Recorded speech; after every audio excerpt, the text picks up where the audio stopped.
নমস্কার বন্ধুরা, আরবিবি চ্যানেলে আপনাদের সবাইকে স্বাগত জানাই। শোনাই আজকের পর্বে আপনারা শুরুতেই দেখতে পাবেন সুরঙ্গ মা জেঠুমণিকে বলে, আচ্ছা আপনারা তো আপনাদের মেয়েকে শিক্ষাই দিতে পারেননি, ওর তো কোনো ম্যানার্সই নেই। তখন ছোট বলে, হ্যাঁ আপনি সত্যিই বলেছেন, আসলে কি জানেন তো, ও তো ছোট, ও কিছু বুঝে না, ও মনে যা সে সেটাই বলে দেয়।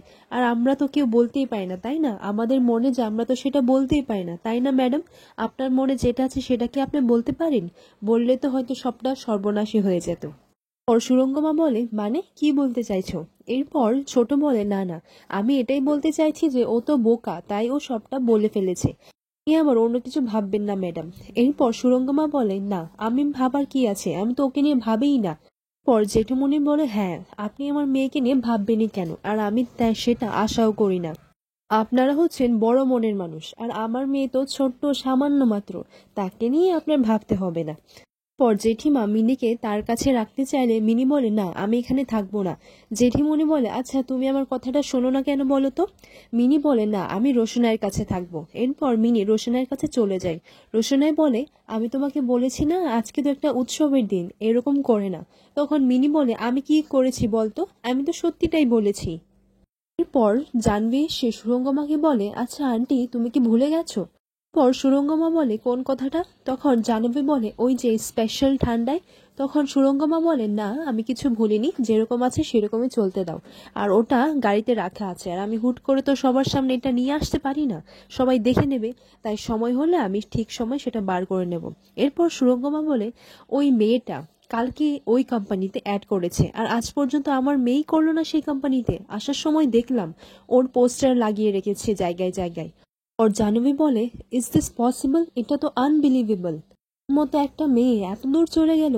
আচ্ছা কিন্তু ও তো বাড়ি থেকে বেরোই হয় না, তাহলে ও তো জানতেও পারবে না। তখন সুরঙ্গমা বলে, হ্যাঁ ও বাড়ি থেকে বের হয় না সেটা ঠিক আছে, কিন্তু যে ওকে খবর দেবে সে তো বাড়ি থেকে বের হয়। এমন সময় দেখা যায় সেখানে গরিমা চলে আসে। গরিমা বলে, তোমরা কোন বিষয়ে কথা বলছো? তখন জাহ্নবী বলে, আসলে কি জানো তো, পিপিলিকার পাখা গজায় মরিবার তরে, আর এখানেও একজনের পাখা গজিয়েছে আর সেও মরবে। তখন গরিমা বলে, মানে? পর সুরঙ্গ মা কথাটাকে ধামাচাপা দিয়ে বলে, না না এইসব কিছু না, তুমি তোমার লাইফে বেটার থাকতে চাও, তো তুমি তো ভালোই থাকতে চাও তাই না?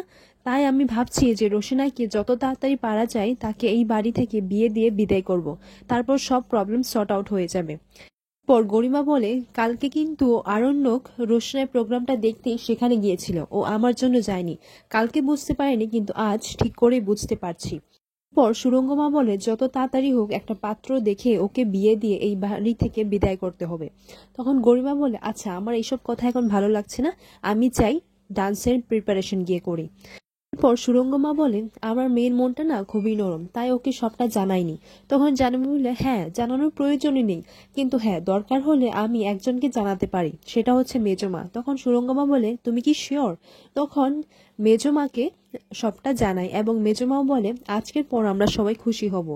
মেজমা বলে, এই রোশনাই এই বাড়ি থেকে বিদায় হলেই আমার ছেলে উপর থেকে ওর নামের ভূতটা নামবে।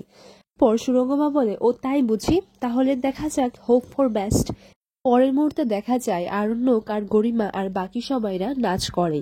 আর আরণ্যক নাচতে নাচতে রোশনাইয়ের দিকে তাকিয়ে বলে, রোশনাই আজকে যদি তুমি এই বাড়িতে না থাকতে তাহলে কিন্তু আমি এই নাচটা করতাম না। আজকে তুমি আছো বলে আমি এই নাচটা করছি, যাতে এই পরিবারের সবার মুখে একটু হাসি ফোটাতে পারি, সবার যেন একটু ভালো লাগে, তার জন্যই আমি নাচছি।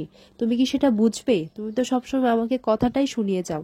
আর এমন সময় গরিমা এসে বলে, আচ্ছা তুমি এখানে দাঁড়িয়ে কি দেখছো? গরিমা খেয়াল করে যে রোশনাইয়ের দিকে আরণ্যক তাকিয়ে আছে। গরিমা বলে, তুমি স্টেপস গুলো মিস করছো কেন, চলো নাচবে। এরপর আরণ্যক বলে, না না আসলে আমি তোমার সাথে নাচ করছি তো, তাই আমার একটু নার্ভাস ফিল হচ্ছে। এরপর গরিমা বলে, ও সত্যি কি তাই? এর পরের মুহূর্তে দেখা যায় আরণ্যকের মা একটি গান ধরে এবং সেই গানে জাহ্নবী আর বাকি সবাইরাও নাচ করে। পর আরণ্যক সুরঙ্গমাকে নাচ করার জন্য রিকোয়েস্ট করে। তখন সুরঙ্গমা বলে, কত প্রেস এসেছে, এটা তো গরিমার জন্য, আর আমি এখানে নাচবো? তখন সবাই বলবে যে আমি যে কারোর বাড়ির বাগানে গিয়ে নাচতে পারি। তখন আরণ্যক বলে, এটা তো আপনার মেয়ের শ্বশুর বাড়ি। পর মিনি আরণ্যককে বলে, কি রে আমাকে গান করতে দিবি তো? তখন আরণ্যক মিনিকে জিজ্ঞাসা করে, আচ্ছা তুমি কোন গানটা গাইবে সেটা ডিসাইড করেছো? তুমি আমাকে জানাও। এরপর মিনি বলে, না আমি তো তোকে বলবো না, আর আমার গানে যেই নেচে থাকুক না কেন তুই কিন্তু তার নাচ দেখতে খুব ভালোবাসিস। এরপর মিনি অনেকবার জিজ্ঞেস করার পর আরণ্যককে বলে দেয়। তখন আরণ্যক বলে, আচ্ছা, আমি যেই কথাটা জানি সেটা কিন্তু কেউ যেন না জানতে পারে, আর তোমার জন্য একটা উপহার আছে। এরপর গরিমা এসে বলে, আচ্ছা তুমি মিনি দিদির সাথে কি কথা বলছিলে গো? অর্ণব বলে, না আসলে মিনি তো একটা গান গাইবে, তাই ওর খুব নার্ভাস লাগছিল, তাই আমি তাকে একটু উৎসাহ দিচ্ছিলাম। তখন গরিমা বলে, রোশনাকে তুমি ডান্সার বানিয়েছো, আর এখন কি ঠিক করেছো মিনিকে তুমি সিঙ্গার বানাবে? এরপর আরণ্যক বলে, রোশনাকে আমি ডান্সার বানাইনি, ও খুব ভালো নাচ পারে আর নাচ করতে জানে, আর এটাও তুমি খুব ভালো করেই জানো। আমি শুধু ওর একটু সাহায্য করেছি। ওদিকে দেখা যায় ছোট সবাইকে টিপ পরিয়ে দেয়। এরপর আরণ্যক মিনিকে টিপ পরিয়ে দেয়। তখন মিনি বলে, কি রে, ওই দেখ সেদিকে রোশনাই দাঁড়িয়ে আছে, যা ওকে গিয়ে টিপ পরা। তখন আরণ্যক গিয়ে রোশনাইকে টিপটা পরিয়ে দেয়। আরণ্যক যখন রোশনাইকে টিপটা পরায় তখন গরিমা আর বাড়ির বাকি সবাইরাও তাকিয়ে থাকে। আর এভাবেই আজকের পর্বটি শেষ হয়।